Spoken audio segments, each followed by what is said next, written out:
दर्शक ही पूरी theme set कर देता है। उसमें बड़े अक्षरों में लिखा है खरगोश और कछुआ, एक महादौड़, लेकिन असली कहानी उसके नीचे लटक रहे छोटे बोर्ड पर है।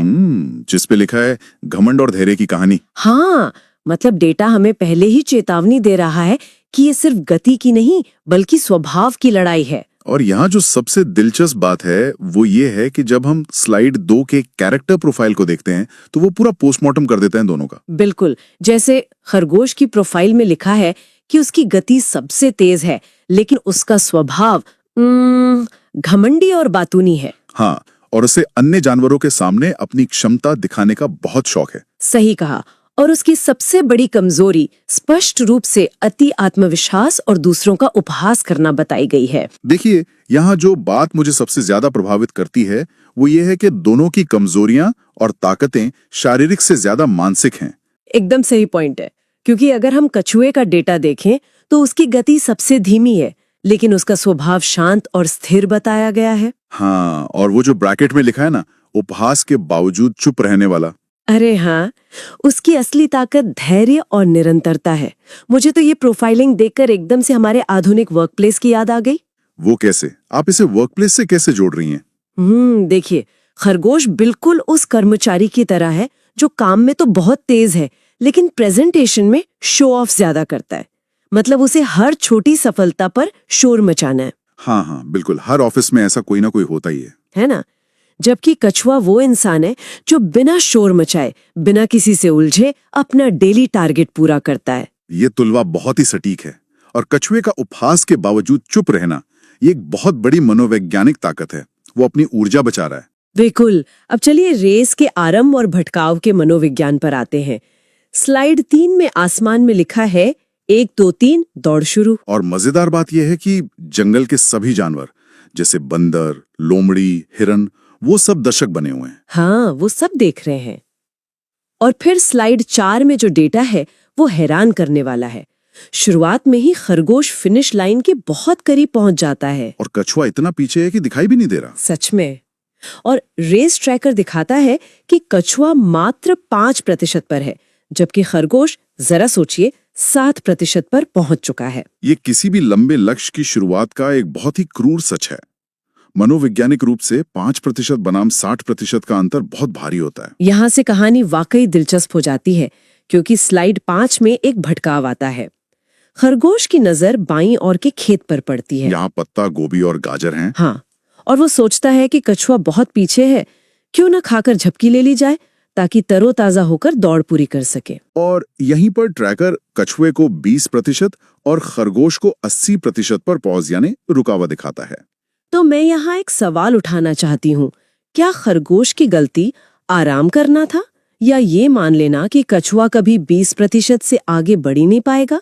देखिए, अगर हम इसका विश्लेषण करें तो खरगोश 80% की दूरी तय करने के बाद अपने कंफर्ट जोन में चला गया। मतलब उसने मान लिया कि अब तो जीत पक्की है। बिल्कुल। पत्ता गोभी और गाजर का खेत यहाँ तात्कालिक संतुष्टि यानी इंस्टेंट ग्रेटिफिकेशन का प्रतीक है, जो दीर्घकालिक लक्ष्य से ध्यान भटका देता है। अरे वाह, ये तो बहुत गहरा मतलब है। और फिर स्लाइड 6 में हम देखते हैं कि अति आत्मविश्वास की नींद कैसी होती है। खरगोश गहरी नींद में है और सिर्फ सोने ही रहा है, वो सोने का मेडल जीतने का सपना भी देख रहा है। हाँ, और इस बीच डेटा पॉइंट देखिए, कछुआ अब 50% पर आ गया है और खरगोश 80% पर सो रहा है। स्लाइड 7 भी कम दिलचस्प नहीं है। कछुआ अपनी सामान्य धीमी गति से चलते हुए खरगोश को पार कर जाता है। और वो थका हुआ दिख रहा है, पसीने से लथपथ है, लेकिन एक पल के लिए भी नहीं रुकता। ट्रैकर दिखा रहा है कि कछुआ 80% पर है और खरगोश अभी भी 80% पर है। मतलब टाई हो चुका है। बिल्कुल। फिर स्लाइड 8 में सूरज डूबने वाला है। खरगोश अचानक जागता है और देखता है कि कछुआ फिनिश लाइन से कुछ ही कदम दूर है। ये पैनिक का क्षण है। डेटा पॉइंट के अनुसार कछुआ 98% पर है और खरगोश भागते हुए 80% से आगे बढ़ने की कोशिश कर रहा है। और स्लाइड 9 में नतीजा आ जाता है, कछुआ जीत जाता है, उसके गले में फूलों की माला है। और ट्रैकर पर कछुआ 100% और भागता हुआ खरगोश 95% पर रह जाता है। तो यहाँ श्रोताओं के लिए ये समझना जरूरी है कि कछुए ने भी 50% से 100% तक का सफर उसी धूप और थकान में तय किया था। हाँ, लेकिन उसने झपकी लेने का विकल्प नहीं चुना। सही कहा। असल में स्लाइड 6 में खरगोश का मेडल का सपना देखना ही उसका पतन था। उसने परिणाम को प्रक्रिया से पहले मान लिया। मतलब उसने ख्याली पुलाव पका लिए थे। बिल्कुल। कछुए की गति धीमी जरूर थी, लेकिन उसका मोमेंटम कभी जीरो नहीं हुआ। ये बात एकदम पते की है।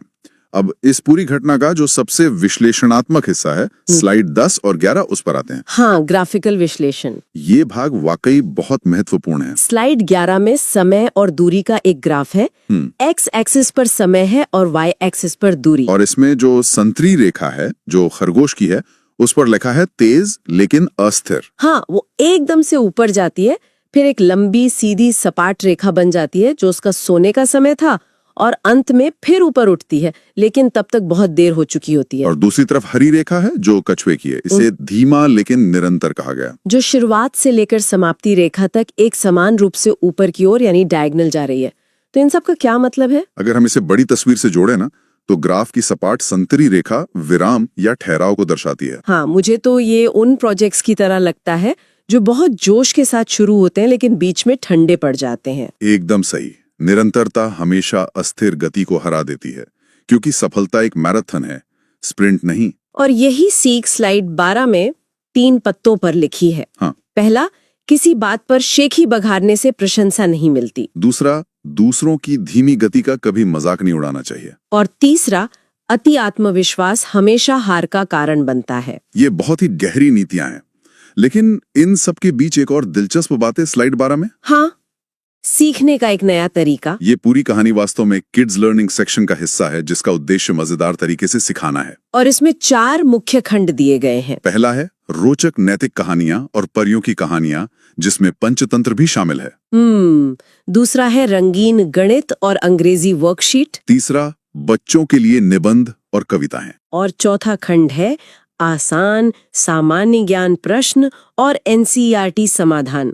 मतलब ये प्लेटफॉर्म जटिल जीवन मूल्यों को कितनी सरलता से पेश कर रहा है। बिल्कुल। कहानियों के साथ साथ वर्कशीट्स और एनसीईआरटी समाधान, ये सब बच्चों के साथ साथ बड़ों के लिए भी बहुत प्रभावी है। सही बात है। तो अगर हम पूरी चर्चा का सारांश निकालें तो हमने ट्रैकर के 5% से 100% तक के सफर को देखा, और एक साधारण सी कहानी में छिपे गहरे डेटा यानी दूरी बनाम समय के ग्राफ को समझा। हाँ, तो इस चर्चा को खत्म करने से पहले मैं आपसे एक आखिरी विचार साझा करने को कहूंगी, जो शायद हम सबको सोचने पर मजबूर कर दे। बिल्कुल। इन स्लाइड्स को देखने के बाद मैं चाहता हूं कि हर कोई अपने आप से ये पूछे, क्या आप वर्तमान में अपने जीवन के किसी ऐसे लक्ष्य के 80% पर पहुंचकर किसी पत्ता गोभी के खेत में आराम कर रहे हैं? उफ, ये तो। हाँ, या सोचकर कि आपके आसपास के जो कछुए हैं वो अभी बहुत पीछे हैं, क्योंकि याद रखिए, ग्राफ की हरी रेखा कभी नहीं रुकती। वाकई ये बहुत ही झकझोर देने वाला विचार है। वो हरी रेखा लगातार हमारी तरफ बढ़ रही है। बिल्कुल। इसी विचारोत्तेजक सवाल के साथ हम इस गहन चर्चा को यहीं समाप्त करते हैं। हमारे साथ जुड़ने के लिए आपका बहुत बहुत धन्यवाद। मिलते हैं